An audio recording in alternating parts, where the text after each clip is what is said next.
sedikit kita bahas beberapa contoh ya, hal-hal yang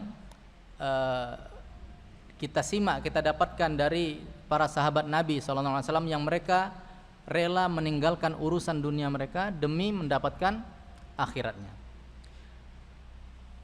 Kita dengar ini agar kita bisa mendapat faedah ya, kita mengambil pelajaran, karena laqad kana fi qasasihim ibratun liulil albab.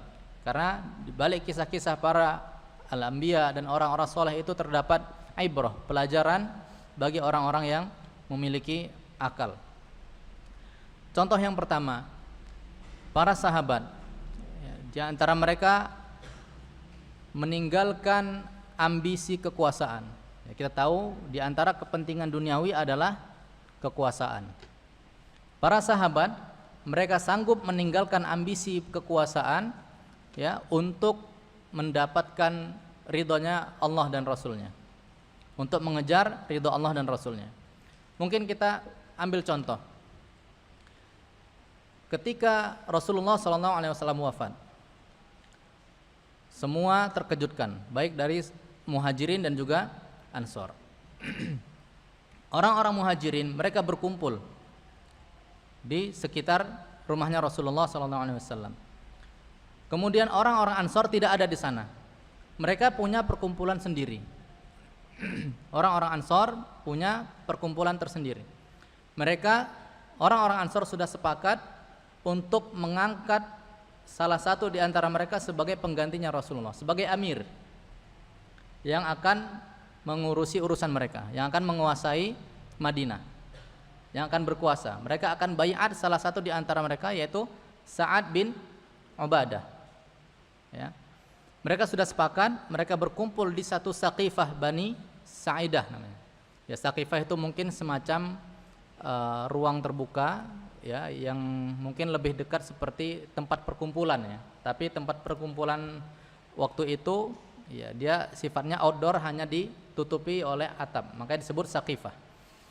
Mereka berkumpul di sana. Di sana ada Sa'ad bin Ubadah yang sedang sakit. Mereka sudah sepakat akan membaiat Sa'ad bin Ubadah sebagai pengganti amir mereka. Karena selama Rasulullah hidup dan Rasulullah hijrah ke Madinah, yang menjadi amir siapa? Rasulullah SAW. Ya, beliau yang mempersatukan ya, para muhajirin dan juga ansor di bawah pemerintahannya, pemerintahan nubuwah. Ya. Ketika Rasulullah wafat, orang-orang ansor mengangkat seorang amir sendiri. Kemudian hal ini didengar oleh para sahabat senior, yaitu Umar bin Khattab dan juga Abu Bakar As-Siddiq. Kemudian mereka berdua bergegas menuju tempat tersebut. Jadi mereka bertiga, Umar bin Khattab, kemudian Abu Bakar As-Siddiq, kemudian bersama Abu Ubaidah ibn Al-Jarrah. Kemudian mereka bertiga ditemani oleh sebagian muhajirin yang lain. Mereka datang ke sana mendiskusikan tentang hal yang mereka bicarakan terkait urusan pemerintahan. Ya, orang Ansor mengatakan minna amir wa minkum amir. Ya, kami akan mengangkat amir, pemimpin dari kami sendiri untuk kami, dan kalian silakan pilih pemimpin kalian sendiri. Itu kata orang-orang Ansor. Kemudian Umar, atau dalam riwayat lain Abu Bakar As-Siddiq, menjelaskan, mengatakan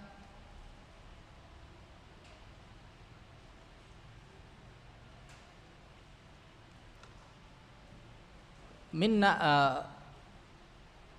Abu Bakar ketika mendengarkan hal tersebut beliau mengatakan amma ba'd. Jadi sebelumnya orang Ansor itu diwakili oleh salah satu khotibnya ya, khotib orang Ansor ya, penceramah ya, ahli juru bicaranya orang Ansor, yaitu mengatakan tentang kondisi Ansor waktu itu ya. Kami adalah pasukannya Islam, Katibatul Islam, sementara kalian adalah hanya sedikit dibanding dengan kami. Memang mereka banyak jumlahnya Ansor dibanding orang-orang Muhajirin, dan orang-orang Muhajirin itu pendatang ke sana. Ya, kami adalah Katibatul Islam, dan sementara kalian itu hanya sedikit, enggak ada apa-apanya jumlah kalian dibanding jumlah Ansor. Dan ini adalah wilayahnya Ansor sejatinya, ya, pada asalnya dulu. Maka kata mereka minna amir wa minkum amir. Kemudian dijelaskan seperti itu, Abu Bakar menjawab. Sebelumnya Umar bin Khattab ingin menjawab tapi ditahan oleh Abu Bakar. Ala rislik, katanya, sebentar. Kemudian Abu Bakar menjawab, amma ba'd, ma dzakartu min khair fahuwa fikum ma'syaral ansor. Hal-hal yang baik yang kalian sebutkan tentang kalian tadi, itu memang kalian pantas untuk mendapatkan itu, dan itu memang ada pada diri kalian. Kemudian wa antum ahluhu wa afdal minhu. Kalian memang pemilik keutamaan-keutamaan tadi, kebaikan-kebaikan tadi, dan kalian lebih afdal dari yang diucapkan tadi. Walan tu'rafal arab hadzal amr illa li hadzal hayy min Quraisy. Tapi bangsa Arab itu enggak pernah tahu tentang kepemimpinan ini kecuali bagi Quraisy. Artinya yang pantas memimpin sebuah bangsa, sebuah peradaban itu adalah orang Quraisy bagi bangsa Arab waktu itu. Ini kata Abu Bakar As-Siddiq. Kenapa ini? Hum awsatul Arab nasaban wadaron. Mereka adalah orang suku Arab yang paling tinggi nasabnya, yang paling baik nasabnya dan kampungnya. Artinya Mekah itu memang pusat, Mekah kampungnya orang-orang Quraisy waktu itu, ini menjadi pusat perekonomian bangsa Arab waktu itu. Karena perdagangan pusatnya di Mekah. Ya, karena posisi mereka itu sangat baik. Mereka adalah pengelola Masjidil Haram, ya, pengelola Masjidil Haram, dan mereka nasabnya yang paling tinggi di antara seluruh bangsa Arab. Kemudian Abu Bakar mengusulkan, waqad raditu lakum ahada hadaini rajulain. Saya telah memilihkan, saya telah ridho, ya, dengan salah satu dari dua lelaki ini. Maksudnya siapa? Abu Bakar dan Abu Ubaidah. Pilihlah salah satu salah satu dari mereka yang kalian suka. Ternyata orang-orang Ansor masih nggak mau. Ya, orang-orang Ansor awalnya masih belum mau karena la minna amir wa minkum amir. Ternyata kenapa mereka ngomong seperti itu lagi? Karena Umar ketika disuruh seperti itu, ditawarkan untuk menjadi khalifah, dia menolak. Umar mengatakan bahwasannya semua perkataan Abu Bakar tadi adalah yang ingin keucapkan sebenarnya, bahkan lebih baik daripada yang ingin keucapkan, kata Umar. Kecuali kata-kata yang terakhir ini aku sangat benci. Saya nggak suka sama kata-kata Abu Bakar yang terakhir. Artinya untuk mengangkat Umar sebagai khalifah. Umar nggak mau itu. Akhirnya mereka nawarin lagi, sudah minna amir wa minkum amir. Akhirnya diskusi itu panjang sampai terjadi keriuhan di sana. Ya, sampai terjadi keriuhan, dan di akhir keriuhan itu mereka mereda dan mereka ingat bahwasannya Rasulullah SAW bersabda, al-umara min Quraisy.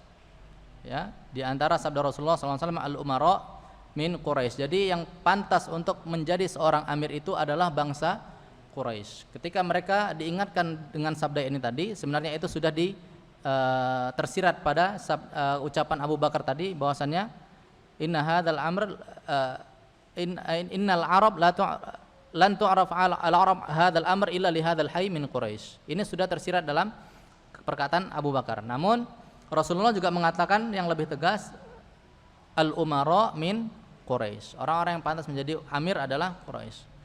Kemudian setelah mendengar hal itu dan mereka mengedepankan, ya, kemaslahatan kaum muslimin, maka akhirnya mereka meninggalkan ambisi untuk menjadi seorang amir. Sebelumnya ada tawar-menawar. Nahnul umara, ya, kata Abu Bakar, wa antumul wuzara. Kami adalah pemimpinnya, para amir, kalian adalah menteri-menterinya. Mereka juga nggak mau awalnya, tapi pada akhirnya orang-orang Ansor mereka ridho, ya, mereka lebih menundukkan hawa nafsunya, ambisi untuk menguasai, untuk menjadi penguasa, ya, dibandingkan, ya, mereka mengalahkan ambisi mereka dan mengedepankan maslahat kaum muslimin dan keridhoannya Rasulullah SAW. Karena dengan menjalankan, mengindahkan sabda Rasulullah SAW itu mendapatkan ridhonya Allah dan Rasulnya. Ini salah satu contoh, ya, yang menunjukkan bahwasannya orang-orang Ansor itu mereka tidak berambisi terhadap kepentingan duniawi.